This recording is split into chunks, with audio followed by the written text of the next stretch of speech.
उठो, जागो और तब तक न रुको जब तक कि लक्ष्य की प्राप्ति ना हो।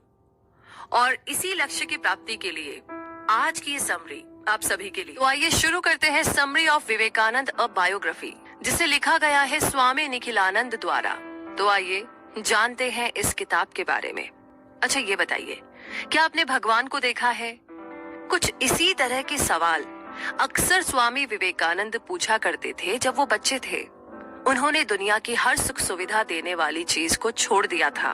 सिर्फ एक डंडे और कटोरे के साथ उन्होंने पूरे इंडिया की सैर कर ली थी। वो भगवान को देखना चाहते थे और वो जल्दी ही इसमें सफल भी हो गए। इस बुक में आप स्वामी विवेकानंद की जिंदगी के बारे में पढ़ेंगे। उनमें ऐसा क्या था जो अमेरिका में सब उन्हें इतना पसंद करते थे? क्या है उनकी कहानी, उनके गोल्स, और क्यों उन्हें आज भी इतना याद किया जाता है? और अपनी खोज में स्वामी विवेकानंद ने अक्सर खुद को अकेला, भूखा और किसी न किसी सोच में खोया हुआ महसूस किया। उनके पास बस उनका विश्वास था कि उन्हें जो चाहिए वो उन्हें जरूर मिलेगा। और एक दिन उन्होंने भगवान को देख लिया। उन्हें अपनी लाइफ का गोल मिल गया था। उन्हें साफ पता था कि उन्हें क्या चाहिए और जल्द ही उन्होंने उसे अचीव भी कर लिया था। स्वामी विवेकानंद ने हमेशा अच्छा काम ही किया था। शायद इसीलिए उनके पास खुद अच्छी चीजें आ जाती थी। तो आइए अब बात करते हैं शुरुआती दिनों की। स्वामी विवेकानंद का जन्म 12 जनवरी 1863 में मकर संक्रांति के दिन हुआ था। मकर संक्रांति जो कि एक फेस्टिवल है, उस दिन गंगा नदी के किनारे बहुत से लोग पूजा करने आते थे। स्वामी जी के घर से उन सब की पूजा और आरती की आवाज सुनाई दे रही थी। उनकी मदर भगवान पर बहुत विश्वास करती थी। वो बहुत पूजा पाठ किया करती थी ताकि उन्हें एक ऐसा बेटा मिले जो उनकी फैमिली का नाम ऊंचा कर सके। एक दिन उनकी मदर भुवनेश्वरी देवी ने सपने में भगवान शिव को देखा। उन्होंने देखा कि भगवान उनसे कह रहे थे कि वो उनके बेटे के रूप में जन्म लेंगे। और ये सुनकर के वो बहुत खुश हो गई। उनकी आंखों में खुशी के आंसू आ गए थे। इसीलिए भुवनेश्वरी ने अपने बेटे का नाम वीरेश्वर, जो कि भगवान शिव का एक और नाम है, वही रखना चाहती थी। लेकिन उनकी फैमिली ने स्वामी जी का नाम नरेंद्र नाथ रखा। उन्हें सब प्यार से नरेन कहकर बुलाते थे। किसे पता था कि नरेन बड़े होकर के स्वामी विवेकानंद बनेंगे, जिनकी सब इतनी रिस्पेक्ट करेंगे। हिंदू रिलीजन के लिए उनका लगाव बचपन से ही साफ साफ दिखाई देता था। उनका जन्म कलकत्ता के दत्ता परिवार में हुआ था और उनके परिवार में सब बहुत इंटेलिजेंट और पढ़े लिखे थे और हमेशा दूसरों की मदद करते थे, जिसकी वजह से उनका बहुत नाम था। सब उनको बहुत मानते थे। नरेन के फादर कलकत्ता हाई कोर्ट में लॉयर थे। नरेन अपने फादर की तरह कम और अपने ग्रैंडफादर की तरह ज्यादा थे। उनके फादर को सब सुख सुविधाएं अच्छी लगती थी, मगर नरेन को साधु के जैसे सिंपल रहना बहुत पसंद था। उनके जीवन की पहली टीचर उनकी मदर थी। उन्होंने नरेन को अल्फाबेट और कुछ इंग्लिश के वर्ड सिखाए थे। वे उन्हें रामायण और महाभारत की कहानियां भी सुनाती थी। छोटे नरेन को राम जी की कहानी बहुत पसंद थी। उन्हें राम एक हीरो की तरह लगते थे, जिन्होंने अपनी वाइफ सीता को बचाने के लिए लड़ाई तक कर ली थी। नरेन सब बच्चों से अलग थे। शायद इसीलिए उन्हें सपने भी सबसे अलग आते थे। उन्हें लगता था कि हर बच्चे को ऐसे सपने आते होंगे और इसमें कोई बड़ी बात नहीं है। एक बार उन्हें सपने में एक चमकता हुआ बॉल दिखाई दिया, जिसमें से बहुत रोशनी निकल रही थी और जिसका रंग बदलता ही जा रहा था। वो बॉल धीरे धीरे और बड़ा हो रहा था और एक पॉइंट पर आकर के वो फूट गया। फिर उससे निकलने वाली व्हाइट रोशनी उनके ऊपर गिरने लगी और उन्हें पूरी तरह से ढक लिया। छोटी उम्र में भी वो लोगों पर अलग अलग रिलीजन जैसे कि हिंदू, मुस्लिम और अमीर गरीब में भेदभाव करने के लिए सवाल उठाते थे। एक दिन उन्होंने अपने फादर के ऑफिस में टोबैको पाइप का एक बॉक्स देखा। ये उनके फादर के क्लाइंट्स के लिए था और अलग अलग हिंदू कास्ट के लिए एक बॉक्स और मुस्लिम के लिए अलग बॉक्स रखा था। नरेन ने हर बॉक्स में से टोबैको पाइप लेकर के ट्राई किया। उनके फादर ने जब ये देखा तो उन्हें बहुत डांटा, पर नरेन ने कहा कि मुझे तो इनमें कोई फर्क दिखाई नहीं देता। नरेन को हमेशा हर बात जानने की इच्छा रहती थी। एक बार उन्होंने अपने फादर से पूछा, आपने मेरे लिए क्या किया है? उनके फादर बहुत समझदार थे। उन्होंने नरेन को दर्पण में खुद को देखने के लिए कहा और बोले, अपने आप को इस दर्पण में देखो तो समझ जाओगे कि मैंने तुम्हारे लिए क्या किया है। उन्होंने फिर एक दिन पूछा, पिताजी, मुझे अपनी कैसी इमेज को दुनिया के सामने रखना चाहिए? उनके फादर ने कहा, बेटा, कभी किसी चीज को देखकर सरप्राइज मत होना। यही कारण था कि नरेन ने सीखा सबकी रिस्पेक्ट करनी चाहिए और किसी को हर्ट नहीं करना चाहिए। जब वे मंक बन गए, यानी कि जो साधु की तरह रहते हैं, तब चाहे वो किसी राजा के महल में जाते थे या किसी गरीब के घर में, वो हमेशा एक जैसा व्यवहार करते थे। उन्हें अमीर गरीब से कोई भी फर्क नहीं पड़ता था। उन्होंने बहुत गहराई से सोचा और उन्हें एहसास हुआ कि वो एक मंक की तरह ही जीना चाहते थे। दुनिया में क्या क्या नया इन्वेंट हो रहा है, क्या नया अचीवमेंट हो रहा है, इसमें तो उन्हें कोई इंटरेस्ट नहीं था। उनके पास एक क्लियर गोल था, उन्हें तो भगवान को देखना था। उन्हें एक्सपीरियंस करना था कि भगवान से मिलना कैसा लगता होगा। वो चाहते थे कि कोई ऐसा इंसान उन्हें रास्ता दिखाए जिन्होंने खुद ये एक्सपीरियंस किया हो, जिन्होंने खुद भगवान को देखा हो। तो अपनी इस खोज में उन्होंने ब्रह्म समाज को ज्वाइन किया। एक दिन उन्होंने इस ग्रुप के लीडर से पूछा, सर, क्या आपने भगवान को देखा है? इनकी बात सुनकर देवेंद्र नाथ बहुत ही सरप्राइज हुए। उन्होंने नरेन का मन बहलाने के लिए कहा कि बेटे, तुम एक साधु के जैसे हो, तुम्हें ना ज्यादा मेडिटेशन करना चाहिए। उनकी बात सुनकर नरेन उदास हो गए। उन्हें लगा जैसा टीचर वो चाहते हैं ये वैसे नहीं है। उन्होंने बहुत सारे लोगों से पूछा, बहुत पता लगाया, लेकिन उन्हें जो चाहिए था वो उन्हें नहीं मिल रहा था। फिर उन्होंने रामकृष्ण के बारे में सुना, जिनका मन इतना साफ था और जो इतनी गहराई से मेडिटेशन करते थे कि उन्होंने भगवान को महसूस किया था। नरेन श्री रामकृष्ण से दक्षिणेश्वर मंदिर में मिले थे। वो नरेन से मिलकर के बहुत इम्प्रेस हुए। नरेन ने पूरे मन से भजन गाकर के सुनाए और रामकृष्ण समझ गए कि नरेन दूसरे बच्चों से अलग है। ऐसा लगता था जैसे नरेन की आंखें हमेशा मेडिटेशन में ही लीन रहती थी। वो अपने कपड़ों या वो कैसे दिख रहे हैं उस पर बिल्कुल भी ध्यान नहीं देते थे। मास्टर रामकृष्ण बहुत खुश थे कि फाइनली उन्हें एक ऐसा स्टूडेंट मिला जिसके साथ वो अपने विचारों को शेयर कर सकते थे। रामकृष्ण को छोड़कर कभी किसी टीचर ने नहीं कहा था कि उन्होंने भगवान को सच में देखा है। अब नरेन को विश्वास हो गया था कि वो जिन्हें खोज रहे थे वो उन्हें मिल गए हैं। एक दिन उन्होंने पूछा कि मास्टर जी, क्या आपने भगवान को देखा है? मास्टर जी ने कहा, हाँ, मैंने भगवान को देखा है। जैसे मैं तुम्हें देख पा रहा हूँ वैसे ही मैं भगवान को भी देख सकता हूँ।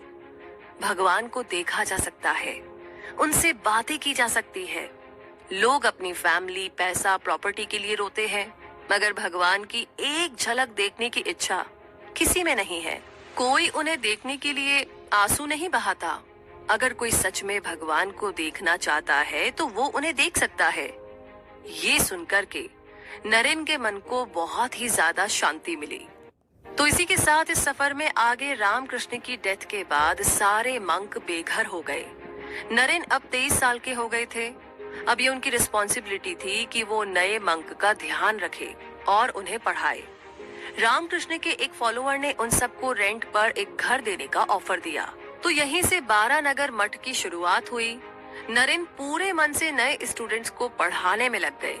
घर में सबसे बड़े होने के कारण वो दिन भर अपनी फैमिली की तरफ अपनी ड्यूटी पूरी करते और रात को मठ में जाकर के अपने स्टूडेंट्स और भाइयों को सिखाने चले जाते। 12 नगर में रामकृष्ण के स्टूडेंट्स एक दूसरे के साथ बहुत घुल मिल गए थे। वो सब बहुत प्रेम से रहते थे। रामकृष्ण की सिखाई हुई बातों ने उन सबको जैसे एक धागे में मोतियों की तरह एक साथ जोड़कर रखा हुआ था और उनका मानना था कि किसी भी चीज का शौक हमें इस दुनिया में फंसाकर रखता है, भगवान से दूर ले जाता है। नरेन चाहते थे कि उनके साथ जितने भी लोग हैं, जितने भी भाई हैं, उन्हें हर चीज के बारे में पूरी नॉलेज हो। वो उनके साथ बहुत सी बातें शेयर करके उनकी नॉलेज को बढ़ाते थे। दुनिया की अलग अलग जगहों के बुक्स पढ़ कर के सुनाते थे। नरेन उन्हें दूसरी कंट्रीज की हिस्ट्री और पॉलिटिकल सिस्टम के बारे में भी बताते थे। उन्होंने उन सबको प्लेटो, एरिस्टोटल, बुद्ध, हेगेल, कैंट और भी बहुत से लोगों के बारे में बताया। उन्होंने कर्म, योग, भक्ति और ज्ञान के बारे में समझाया और सिखाया भी। जिससे उनकी नॉलेज लाइफ के हर एरिया में बहुत अच्छी हो गई थी। और इसी के साथ एक टाइम आया जब नरेन खुद के अंदर की शक्ति को टेस्ट करना चाहते थे। वो चाहते थे कि सारे मंक इंडिपेंडेंट बनना सीखे, इसीलिए वो इस जर्नी पर निकल पड़े। और उनकी हमेशा से इच्छा थी कि वो एक साधु की तरह हर जगह घूम सके, और अब उनकी विश पूरी होने वाली थी। उनके पास सिर्फ एक डंडा और एक कटोरा था, बस वो ऐसे ही चलते रहे और आगे बढ़ते रहे। इसी ने उन्हें एक सिंपल मंक से स्वामी विवेकानंद बना दिया, जिन पर हिंदुओं को इतना गर्व है। सबसे पहले वो वाराणसी गए, जिसे इंडिया की सबसे पवित्र जगह माना जाता है। ये वही जगह है जहाँ पर बुद्ध और शंकराचार्य जैसे संतों को भगवान से ज्ञान मिला। नरेन को यहाँ पर आकर के बहुत अच्छा लगा, मानो जैसे उनमें एक नई एनर्जी भर गई हो। तभी एक दिन नरेन वाराणसी में घूम रहे थे कि तभी बंदरों की फौज उनके पीछे पीछे चलने लगी और उन पर अटैक करने लगी। नरेन जितना तेज हो सकता था भागने लगे। तभी वहाँ पर एक बूढ़े मंक ने चिल्लाकर कहा, इनका सामना करो, इनका सामना करो। ये सुनकर नरेन पीछे घूमे। पूरी हिम्मत करके उन्होंने उन बंदरों को गुस्से से देखा। ऐसा लगा जैसे वो उन्हें मारने वाले हो, और सच में बंदर डर करके भाग गए। स्वामी जी ने ये लेसन दूसरे लोगों को भी सिखाया कि लाइफ में आने वाली प्रॉब्लम्स का सामना करना सीखना चाहिए। वो हमें कितना भी डरा रही हो, पर हमें उससे भागना नहीं चाहिए, बल्कि पूरी हिम्मत से उसका सामना करना चाहिए। वाराणसी से नरेन अयोध्या चले गए, जो भगवान राम का घर है। वहाँ से लखनऊ गए, जो मुस्लिम पैलेसेस और गार्डन के लिए बहुत फेमस है। इसके बाद उन्होंने ताजमहल देखा, जिसकी सुंदरता देखकर उनकी आंखों में आंसू आ गए। फिर वृंदावन में वो भगवान कृष्ण की कहानी से बहुत ही इंस्पायर हुए, और इतना लंबा सफर नरेन ने नंगे पैर और बिना पैसों के तय किया। अगले कुछ टाइम तक नरेन नॉर्थ इंडिया में रहे, और वो आर्यावर्त या आर्यन की पवित्र जगह थी। यही वो जगह है जहाँ से इंडिया की स्पिरिचुअल ट्रेडिशन की शुरुआत हुई थी। हमें उपनिषद और वेद यहीं से मिले थे। दूसरे कल्चर जैसे हंस, ग्रीक, मुगल ने भी इन पवित्र बुक्स को लिखने में काफी मदद की थी। इसी तरह से तंत्र और पुराण बने। इंडिया सच में एक अनोखा देश है, जो इतने अलग अलग रिलीजन और कल्चर से बना है। इसी जर्नी में आगे बात करते हैं ट्रिप टू अमेरिका। यानी ये अपने आप में कितना अमेजिंग है कि स्वामी विवेकानंद ने कन्याकुमारी या कैप कोमोरिन तक ट्रैवल किया। एडवेंचर की इच्छा ने उन्हें नॉर्थ इंडिया से साउथ इंडिया तक पहुंचा दिया था। रामेश्वरम में स्वामी जी की मुलाकात राजा रामनाथ से हुई। वो भी उनके स्टूडेंट बन गए। वो रामनाथ ही थे जिन्होंने स्वामी जी को अमेरिका में शिकागो जाने के लिए कहा, ताकि वो पार्लियामेंट ऑफ रिलीजन में हिंदू रिलीजन के बारे में सबको बता सके। राजा ने सारा खर्च उठाने का वादा किया। स्वामी जी ने कैप कोमोरिन में स्विमिंग भी की।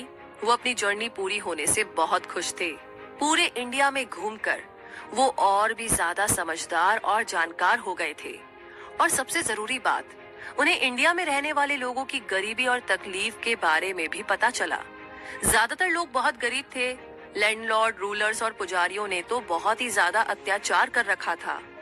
कास्ट सिस्टम ने लोगों का जीना बहुत मुश्किल कर दिया था। स्वामी जी जानते थे, क्योंकि वो संत हैं, उनकी ड्यूटी है भगवान की सेवा करना। मगर स्वामी जी को ये एहसास हुआ कि भगवान तो हर इंसान में है। उन्हें अगर भगवान की सेवा करनी है तो पहले लोगों की सेवा करनी होगी। इसीलिए स्वामी जी ने फैसला किया कि वो अपनी नॉलेज और गुणों को लोगों की सेवा करने में यूज करेंगे। पर वो ये कैसे कर पाएंगे, क्योंकि उनके पास कुछ नहीं था। उनके सारे फॉलोअर्स भी गरीब थे। तब उनको लगा कि उन्हें दुनिया से मदद मांगनी चाहिए, और वो इंडिया की गरीबी और तकलीफ को वेस्टर्न कंट्रीज के लोगों के साथ शेयर करना चाहते थे। स्वामी जी को अमेरिका में एक होप और अपॉर्चुनिटी दिखाई दी। वहाँ कोई कास्ट सिस्टम नहीं था। पार्लियामेंट ऑफ रिलीजन एक बहुत ही अच्छा मौका था इंडिया के लिए मदद मांगने का। स्वामी जी से उन्हें इंडिया का एंशिएंट नॉलेज और ज्ञान मिल सकता था, और बदले में इंडिया उनसे मॉडर्न टेक्नोलॉजी के बारे में सीख सकता था। कैप कोमोरिन से स्वामी जी मद्रास चले गए। अब तक लोग उन्हें पहचानने लगे थे। लोगों ने उन्हें वहाँ पर वेलकम किया। स्वामी जी ने उनको अमेरिका जाने का कारण बताया। स्वामी जी को लोग बहुत मानते थे, इसीलिए मद्रास में उनके बहुत से फॉलोअर्स बन गए। स्वामी जी की ट्रिप के लिए उन सब ने मिलकर के पैसा जमा किया। मद्रास में स्वामी जी ने कुछ सालों के बाद प्रॉपर प्लानिंग के साथ काम शुरू किया था। जब लोगों ने उनको पैसे दिए तो स्वामी जी ने लेने से मना कर दिया और कहा कि उसे गरीबों में बांट दिया जाए। हैदराबाद में स्वामी जी ने पहली बार लोगों के सामने लेक्चर दिया। इसका नाम उन्होंने my mission to the west रखा। बहुत सारे लोग उनको सुनने के लिए आते थे। उनकी समझ और नॉलेज से वो बहुत ही प्रभावित हुए। पहली बार स्वामी जी को ये पता चला कि वो लोगों के सामने बहुत अच्छे से बोल सकते थे। और इसी के साथ इस जर्नी में आगे बात करते हैं द पार्लियामेंट ऑफ रिलीजन्स, यानी कि बॉम्बे से शिकागो की जर्नी बहुत लंबी थी। स्वामी जी समुद्र के रूट से ट्रैवल कर रहे थे और ये जर्नी उनके लिए बहुत ही एडवेंचरस थी। उनकी मुलाकात कुछ इंटरेस्टिंग लोगों से हुई। उन्होंने हांगकांग और सिंगापुर के सी पोर्ट्स देखे और वो चाइना और जापान के टेम्पल्स में भी गए। शिप पैसिफिक ओशियन को क्रॉस कर चुका था। स्वामी जी ने शिकागो जाने के लिए वैंकूवर और कनाडा से ट्रेन ली। तभी स्वामी जी को पता चला कि वो तो 1 महीने पहले ही पहुंच गए हैं। यहाँ तक आने में जितने लोगों ने उनकी मदद की थी उनमें से किसी को भी इस बारे में कुछ पता नहीं था। अमेरिका के लोग स्वामी जी के ऑरेंज कपड़ों और टर्बन को देख करके हैरान थे। उन्होंने ऐसे कपड़े कभी नहीं देखे थे। जब वो रास्ते पर चलते थे तो छोटे बच्चे उनको फॉलो करने लगते थे। वहाँ ऐसा भी समय आया जब स्वामी जी रास्ता भूल जाते थे और उनके पास खाने, रहने और ट्रैवल करने के लिए पैसे नहीं होते थे, मगर उन्हें कोई ना कोई स्ट्रेंजर हमेशा हेल्प करने के लिए मिल जाता था। स्वामी जी को लगता था जैसे भगवान उनके साथ ही है और हमेशा उनको देख रहे हैं। और इतना ही नहीं, वो इन सभी अजनबियों को उनकी मदद करने के लिए भेज रहे हैं ताकि उनका मिशन ठीक से पूरा हो सके। वैसे पार्लियामेंट ऑफ रिलीजन सितंबर 1893 में खोला गया। ये एक मेले जैसा था, एक फेयर जैसा था जो वर्ल्ड कोलंबियन एक्सपोजिशन नाम के एक इवेंट का पार्ट था। जब क्रिस्टोफर कोलंबस ने अमेरिका को खोजा था तो ये उसे सेलिब्रेट करने के लिए मनाया गया था। इसका मकसद ये दिखाना था कि वेस्टर्न कंट्रीज साइंस और टेक्नोलॉजी में कितना ज्यादा आगे बढ़ गया है, क्योंकि रिलीजन भी हमारी जिंदगी का एक इम्पोर्टेंट हिस्सा है, इसीलिए उसे भी शामिल किया गया था। उस हॉल में कम से कम 7,000 लोग जमा हुए थे। पूरी दुनिया से रिलीजियस लीडर्स आए थे और हर रिलीजन को पेश करने के लिए एक लीडर को भेजा गया था। ये रिलीजन थे इस्लाम, क्रिश्चियनिटी, शिंतोइज्म, कन्फ्यूशियनिज्म, बुद्धिज्म, हिंदुइज्म और जैनिज्म। हर एक लीडर को सामने आकर के स्पीच देनी थी। स्वामी जी तो बहुत नर्वस हो गए थे। उन्होंने कोई स्पीच नहीं लिखी थी और उन्हें पता ही नहीं था कि उन्हें इसकी जरूरत भी पड़ेगी। वो पहली बार इतने सारे लोगों के सामने स्पीच देने वाले थे, तो उन्होंने वहाँ पर काम करने वाली टीम से कहा कि भाई उन्हें ना सबसे लास्ट में बुलाया जाए। आखिर उनके बोलने की बारी आ ही गई। उनके पहले वर्ड्स थे, brothers and sisters of America. उनके वर्ड्स ने वहाँ पर सभी लोगों का दिल जीत लिया। उन लोगों ने खड़े होकर के उनके लिए तालियां बजाई। सबको लगा कि कोई अलग आया है जिसने पूरे मन से ये कहा और जिनकी बातों में सच्चाई है।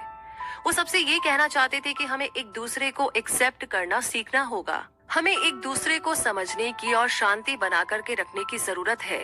कोई हमसे अलग है तो क्या हुआ, हमें सबकी रिस्पेक्ट करनी चाहिए।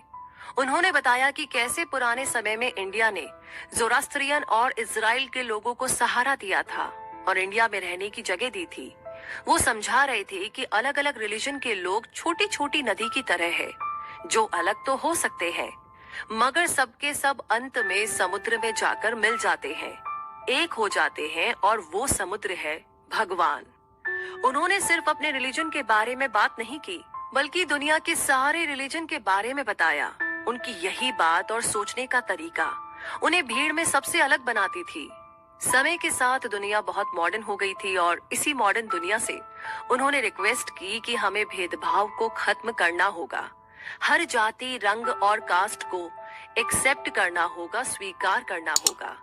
स्वामी जी ने कहा कि हम सब बिल्कुल एक जैसे हैं, इसलिए ये भेदभाव बंद होना चाहिए। स्वामी जी की वो खास बात जो उन्हें दूसरों से अलग बनाती थी वो ये थी कि उन्होंने कभी भी किसी दूसरे रिलीजन की बुराई नहीं की। उन्होंने कभी भी किसी एक रिलीजन को सही और बाकी सबको गलत साबित करने की कोशिश नहीं की। उनका मानना था कि सब रिलीजन हमें भगवान तक ले जाने का रास्ता है। वो कहते थे कि किसी मकान के अंदर जाने के बहुत सारे दरवाजे हो सकते हैं, पार्लियामेंट के लास्ट डे उन्होंने कहा कि पार्लियामेंट ऑफ रिलीजन ने ये साबित कर दिया है कि हर रिलीजन दान करने, मदद करने में विश्वास करता है। उन्होंने कहा कि अगर एक भी ऐसा रिलीजियस लीडर है जो अपने रिलीजन को ऊपर रख करके दूसरों को दबाना चाहता है, तो मुझे उस पर दया आती है। उन्होंने कहा कि जल्दी ही हर रिलीजन का एक ही स्लोगन होगा, शांति और प्रेम, तोड़फोड़ और विनाश नहीं।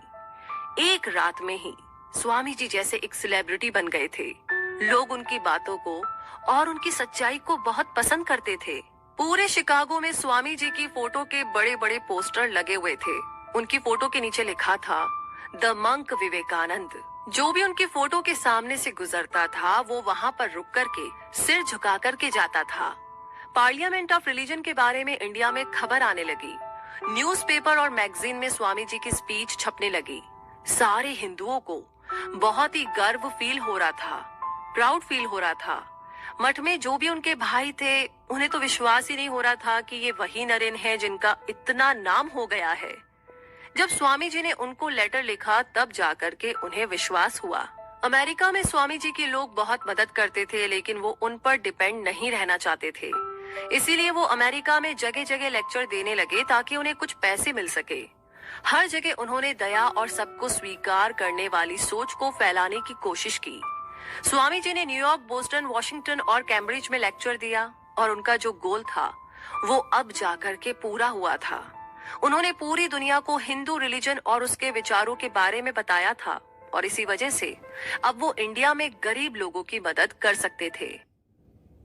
और इस जर्नी में बात करें वेदांता इन अमेरिका की, तो गरीब स्टूडेंट्स के एक ग्रुप ने न्यूयॉर्क में एक सस्ता फ्लैट किराए पर लिया। उन्होंने पैसा जमा करना शुरू किया ताकि स्वामी जी वहाँ पर रेगुलर लेक्चर दे सके। वो जमीन पर बैठते थे और लोगों को जहाँ जगह मिल जाती थी वो वहीं पर खड़े हो जाते थे। वहाँ का दरवाजा हमेशा खुला रहता था। स्वामी जी फ्री में लेक्चर देते थे और एक बार सुबह और एक बार शाम को। स्वामी जी को इन स्टूडेंट्स को पढ़ाना बहुत अच्छा लगता था। ये सब कुछ नया जानना और सीखना चाहते थे। उन्हें कोई फर्क नहीं पड़ता था कि भीड़ हो गई है या उनके पास बैठने की जगह नहीं है। वो तो बस ध्यान से स्वामी जी की बातें सुनते थे। स्वामी जी ने उन्हें ज्ञान योग के बारे में सिखाया ताकि वो वेदांत के सच के बारे में जान सके। वेदांत हमें ये सिखाता है कि हम सबके अंदर भगवान है। इसीलिए रिलीजन का सही मतलब होता है अपने अंदर के भगवान को ढूंढना और उसे पहचानना। उन्होंने उन्हें राजयोग भी सिखाया ताकि वो कंसंट्रेशन, मेडिटेशन और सेल्फ कंट्रोल में मास्टर बन सके। उनके स्टूडेंट्स उनकी सिंपल लाइफ को फॉलो करने की कोशिश करते थे।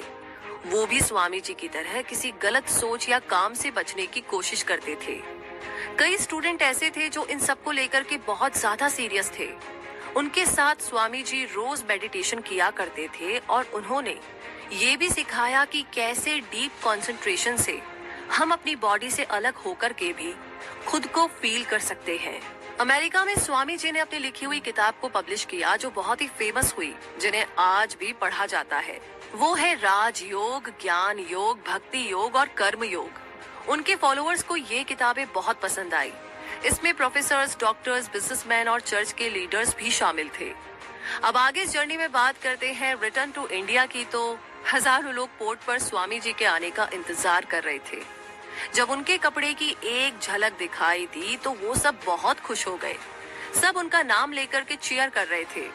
उनको रिस्पेक्ट देने के लिए वो सब जमीन पर बैठ गए। स्वामी जी को सिलोन के लीडर्स ने वेलकम किया। उनके लिए एक बड़ा जुलूस निकाला गया। एक इंडियन बैंड उनके लिए म्यूजिक बजा रहा था। उनके ऊपर फूल बरसाए जा रहे थे और रोज वाटर और गंगा जल डाला जा रहा था। हवा में अगरबत्ती की खुशबू थी और लोग उन्हें फल और गिफ्ट्स दे रहे थे। इस खुशी और जोश को देख कर के स्वामी जी ने इसकी बहुत तारीफ की। लोगों ने उनके लिए जो किया उन्होंने बड़े प्रेम से उसे एक्सेप्ट किया। उन्होंने हिंदुओं को भगवान में विश्वास करने और उनकी भक्ति के लिए उनकी बहुत तारीफ की। स्वामी जी ना तो कोई राजा थे, ना अमीर थे, ना वो आर्मी में थे, फिर भी सब उनकी बहुत ही ज्यादा रिस्पेक्ट करते थे, क्योंकि वो तो एक मंक थे जिनके पास न तो पैसे थे और ना ही घर। लोग उनको उनके ज्ञान और उनकी सोच के लिए पसंद करते थे और ये अपने आप में बहुत ही बड़ा अचीवमेंट था, बहुत ही बड़ी सक्सेस थी। वो इन सब के लिए ग्रेटफुल थे। स्वामी जी पहले मद्रास गए, फिर कलकत्ता।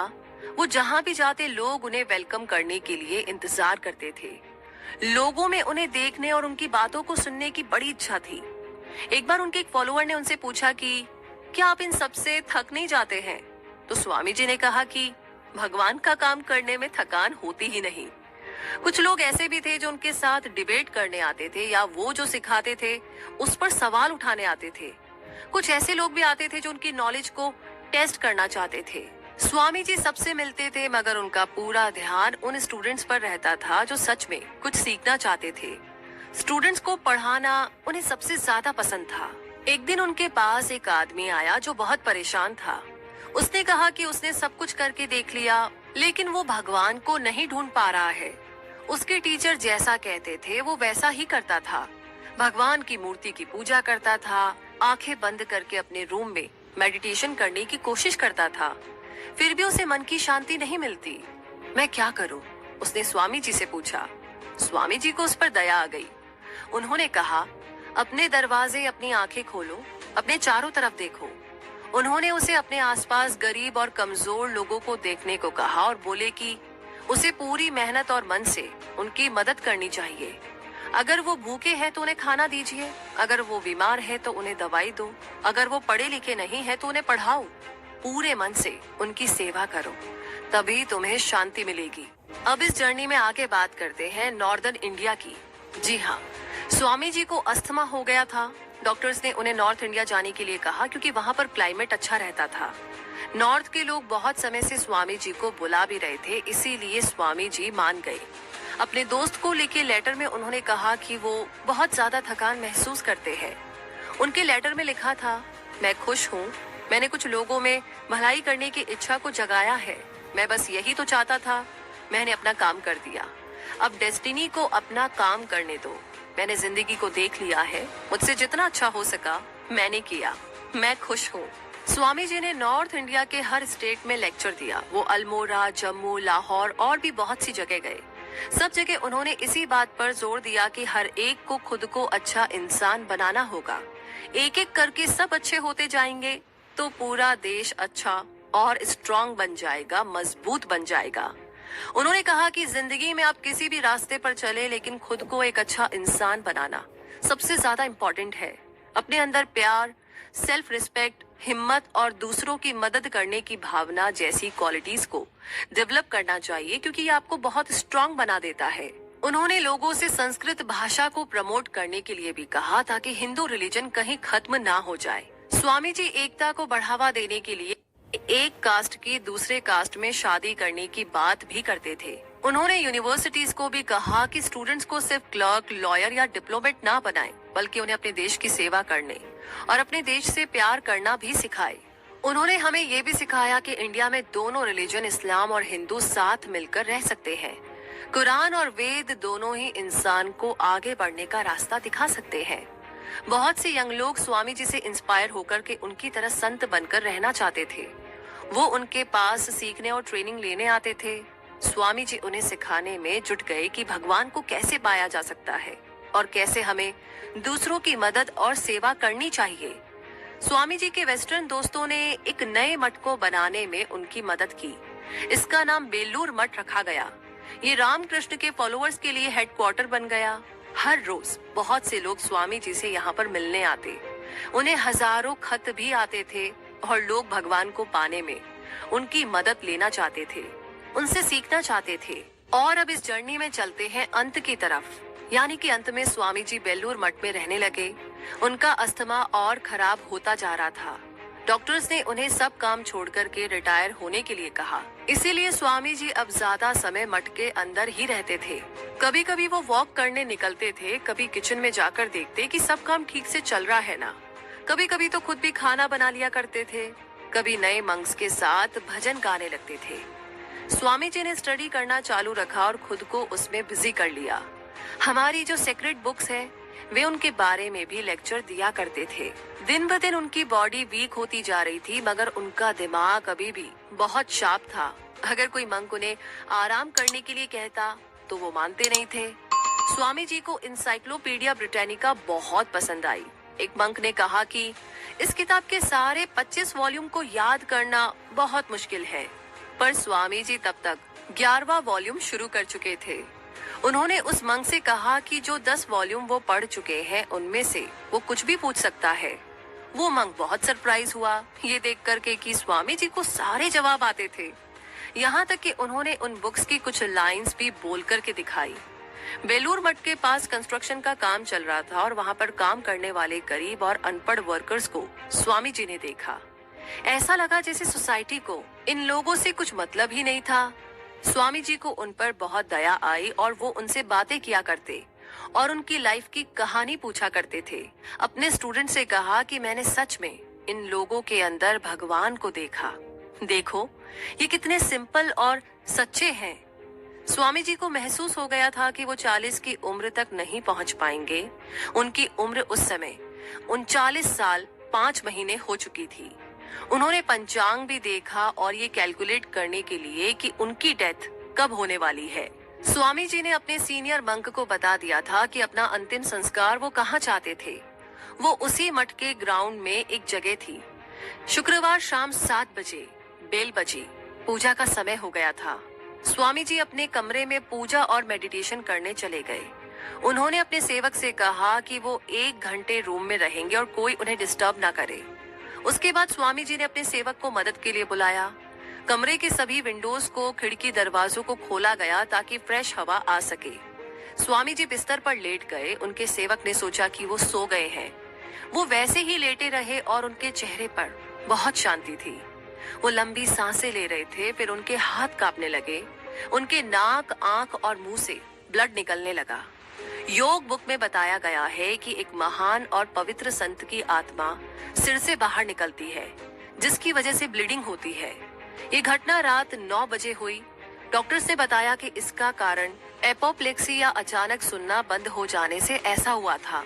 लेकिन दूसरे मंक समझ गए थे कि स्वामी जी ने जानबूझकर समाधि ले ली है। उन्होंने उनके शरीर को ऑरेंज कपड़ा उड़ा दिया और उनके चारों तरफ फूल बिछा दिए। उनका अंतिम संस्कार अगले दिन किया गया और सारे मंक्स उनके शरीर को उस पेड़ के पास ले गए जहां स्वामी जी ने कहा था।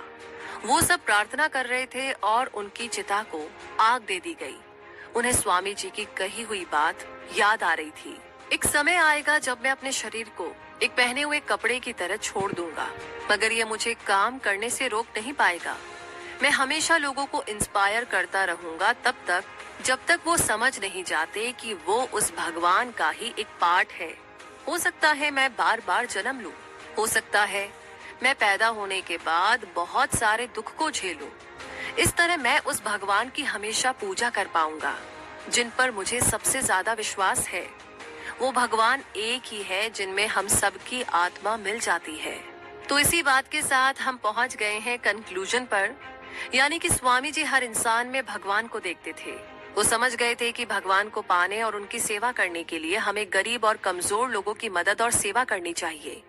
उन्होंने अपनी आवाज और अपनी सोच को गरीबों के लिए मदद मांगने में लगा दिया था।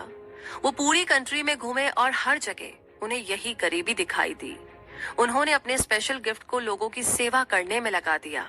उनके इसी क्लियर गोल ने उन्हें इतना सक्सेसफुल बनाया और उनके इसी पक्के इरादे के कारण उन्हें यूरोप और अमेरिका में इतनी रिस्पेक्ट मिली, इतनी इज्जत मिली।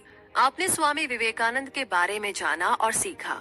आपने उनकी सच्चाई, उनके विश्वास और वो कितने दयालु थे ये भी जाना।